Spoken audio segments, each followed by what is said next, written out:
My ex-wife wants me to support her affair child because her boyfriend dumped her and is being difficult with child support. Advice? This is lengthy. I had to rant apologies. Long story short, I married my ex-wife when we were young. We were married for 6 years, and I found out she was cheating on me in 2014. One morning she came back from an appointment all happy and told me I was going to be a father for the third time. I had known for a couple months up until this point, and it made me sick getting intimate with her. We hadn't had in over 5 months, and she told me she was 10 weeks pregnant. When I informed her I knew everything, she attempted to deny it, and when she told everyone the conception date, it was wobbly. She could never get it right. She didn't realize how careless she had become and felt that if I suspected her of cheating, I wouldn't probe. So I left her, and her family hated me for it. But once I sent them the images, only her brother and father apologized, and my ex-wife cut them both off after that. She begged me to return, but I refused, and within a month she had moved in with her affair partner, which I learned via our children. Our divorce was really painful, but I was finally free of her after a year. I concentrated my efforts on work and the kids, and everything appeared to be going swimmingly. I met my future wife.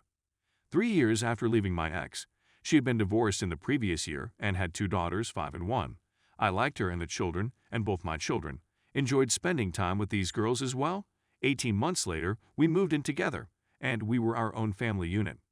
In August, I proposed to my fiancée, and she said yes, leaving both of us overjoyed to finally be with someone who actually made us happy. The kids are aware and are likewise ecstatic. I had to inform my ex, and she had been courteous to my wife up until this point, but when she found out we were getting married, something changed. I still speak with her brother, and he informed me that she grew preoccupied with getting married, and brought it up multiple times with her boyfriend, causing him to leave her, and he became tough with paying child support for their kid. I offered to find her a lawyer who wasn't too expensive, and I knew a few, so thought I could make her search easier for her. The thing is, I gave her the number of someone, but she said she wasn't sure, she wanted to cause more drama, and I told her that her ex still had priorities to stick to, and he shouldn't walk away and do the right thing. A few days later, she contacted me and asked if I would be willing to give her more money each month for a child. I told her that he wasn't my child, and I gave her enough money for the other kids anyhow. She made it a point that I paid for things for my fiancé's kids all the time, and how strange it seemed that I would do that while also allowing them to call me dad. That was their choice. The youngest was still young and didn't understand. She never met her bio dad, and the oldest just started calling me dad one day after watching her sister do it for months. The fact is that I sometimes paid for minor items for the daughters, but my boyfriend handled everything else. But my ex sees this as a tremendous issue and behaves as if I'm suddenly loaded with money, which I am. I haven't spoken to her since she said that to me, but I'm sure she'll bring it up this weekend when dropping off the kids. I don't want to go into legal trouble like I did with the divorce, since it would leave me emotionally exhausted, and she doesn't grasp the word no either. Is it possible for me to accomplish this without always fighting or arguing with her? I would add that I am legally on the birth certificate, which I battled for when she wanted to put her down. She behaves as if no laws exist and will fight until one of us dies as a result of her nonsense. Story 2. Wife 36 female, cheated on me 35 male after 10 years of marriage. Suggests open marriage. 10 years of marriage. Our relationship is international in the sense that we are from different nations and have lived in several places across the globe together, including her home country and mine due to my employment. We are both conversant in each other's native languages. We have 3-year-old twins. Our life has progressively diminished after having children. We've had vaginal twice in the past year, only a couple times orally. Last year was no better. She isn't usually affectionate with me. I've never cheated on her, despite the fact that she often suspected me early in our relationship. She didn't work, or just worked briefly during the most of our 10 years together. When she did, it was because of employment I got for her. I completely constructed a well-paying profession for her, which she began 5 months ago. This is the longest she has worked. Even when I was on disability leave for a neurological disease a few years into our marriage years before we had children, and we were spiraling further into debt, she didn't seek for employment. I made money while primarily bedridden by running a side company when I had the energy. Since my recuperation, I've maintained a good profession, paid off our debts, traveled the globe, and so on. Not wealthy, but comfortable. I just discovered that she has been messaging an ex-boyfriend for months. She'd contact him and then erase her message and answers. I discovered her doing something similar, most likely with someone else, 18 months ago and had long suspected, particularly when she traveled to another city with a girlfriend, while we lived in another nation, and contacted his number there. It was 8 years ago. She claimed that nothing occurred and that she just went to see an old buddy while she was there. The call came in around 2 a.m. They referred to one another as baby. I was home from work one day with a migraine when I saw her sending messages to him, promising to give him medication for his pain while ignoring me. She returned to her hometown to see relatives for a week during a national holiday and ran into him. I was left at home with our kids. I noticed her texts indicating that she intended to visit him there. She maintains they had no intercourse. I don't trust her. I don't trust her since she lies and only confesses the precise facts I tell her I have evidence of. I don't believe her since I told her I wasn't comfortable with her having covert communications with an ex-boyfriend, which she regularly deletes. She informed me that he texts her from time to time, but she typically ignores it. She deletes it because she is afraid I may misinterpret it. She promises to cease talking to him. After a few months, I discover she's been speaking with him virtually every day while we're both at work, then erasing it before the day is done. This time I retrieved some texts. She was accosted by me. Same story, he texts me sometimes, but we seldom communicate. I informed her that I was aware of the daily contact. I'm lonely, I appreciate the attention, nothing improper, I don't meet him. I confronted her with the contents of the messages and made it obvious that I understand it's an emotional affair, which she ultimately concedes, but she claims there has been no, and that she's not interested in with anybody, not just me. When I asked her whether she saw him when she returned home, she lied and said no. I approached her with proof of their arranged meeting. Yes, we did, she said. I apologize. I inquired as to whether they had. No, she answered. I don't have any evidence to the contrary. Prior to confronting her, she recommended I go on a weekend trip as a treat for taking care of the kids alone for a week while she was visiting relatives. She had no idea I was aware at the time. When I attempted to reschedule the day of my trip, she became furious and I became suspicious.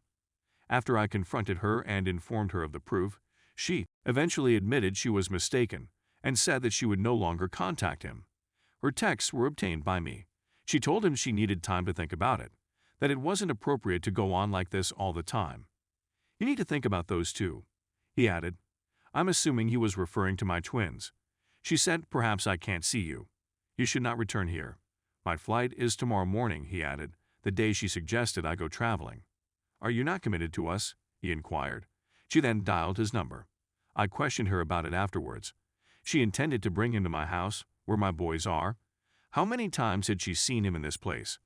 How many times had she seen him on her way home without me over the years? She said that she had no intention of seeing him here and had instructed him not to come.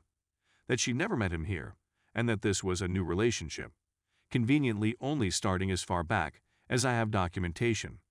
She requested that I attempt to forgive her. I was told that I could sleep with other women for my intimacy requirements. I told her I couldn't stand it if she slept with other guys, and she claimed she wouldn't. I informed her that I don't want to sleep with other women and that I want a committed marriage. After considerable thought, I decided to forgive her and give her another opportunity. After all, we've been together for 10 years. I owe it to her and my children to give it a go. I told her that I would work on forgiving her, but that if she did anything like this again, we were done. I later discovered that she has been using another messaging app, installing it as soon as we are separated and erasing it before she returns home. I can't view any of the stuff that's there. I clung to that information for a few weeks, thinking she'd stop and that it was just a coincidence. This pattern of action has persisted. Last night, I questioned her about it. You're still conversing with him, aren't you? You're now using chat app, installing it while we're separated and erasing it before we reunite. She claims she isn't speaking to him. Because she knows I can view the primary chat app she uses, she utilizes it for private talks with pals. I don't have any additional evidence and I can't acquire it with this program. She is aware of it. She may be having an affair with someone on there and I'd have no way of knowing, so she doesn't feel obligated to reveal anything more than what I already know. I don't trust her. I told her I didn't want her to stay. She claims she'll leave if I ask her to. She didn't plead, scream, struggle, or express regret. She asked whether I could manage the kids on my own, and I said that I could. I've been the more engaged parent, while she hardly looks up from her phone. She said that they need their mother. I told her she should have considered it before making these decisions. She claims she will not leave me if I meet other ladies. She is devoted to our family. Our connection is unique, yet it is solid. She plainly has no intention of quitting and does not believe she is doing anything wrong. She proposes an open marriage, allegedly to meet my demands, but I suspect it's so she may do anything she wants guilt-free. I'm looking for some feedback on this. I want we could have a loving, warm, loyal, and equal relationship. In retrospect, it was never equal, loving just as long as I supplied, and may be viewed as loyal as long as she could conceal it. I'm at a loss on what to do. The rational thing to do would be to divorce, retain my children, and go on, but love is illogical. There's also the matter of my children to consider. Should I pursue open marriage only to keep my marriage afloat? Should I put an end to it now? I feel like a complete update. I informed her today, not yesterday, that I won't do open marriage. I'm not going to share her, and I'm not going to be shared. I eventually got her to disclose that she had slept with him years ago while she was visiting another city with a partner. I informed her that her girlfriend had no clue what I was talking about and had no images from the trip. That happened 10 years ago. It makes no difference. Why can't you just let it go? 8 years, in fact. Yes, it does. No, it will not. She claims she didn't speak to him again until this year and hasn't slept with him since. I don't think she's telling the truth. I told her she needed to find another place to stay. She first refused, but eventually packed her belongings and departed. This isn't the conclusion of the story, but it's a step in the right direction. Update 2. On the day I asked her to go, but before she packed her things and departed, I'd emailed her a few of screenshots of the discussion she had with AP after I confronted her, indicating that she needed time to reflect and that he shouldn't return here. There were specifics like his having a flight booked for the following day that she disputed and attempted to mislead me about since it was in my second language, and she didn't realize I had screenshots. I just provided him screenshots. There is no associated text. She wrote me the following message. I'm really sorry if I offended you. I'm not sure what I can do to help you feel better. There is nothing else. She hasn't made any attempt to help me feel better or even to quit the actions that have caused me to suffer in the first place. Update 3. She departed last night. She texted me this afternoon saying, I know I'm not a good wife. You are deserving of a better life. I adore you and our 2 boys. You are the most significant aspects in my existence. Whatever we decide in the future, I will continue to be your family.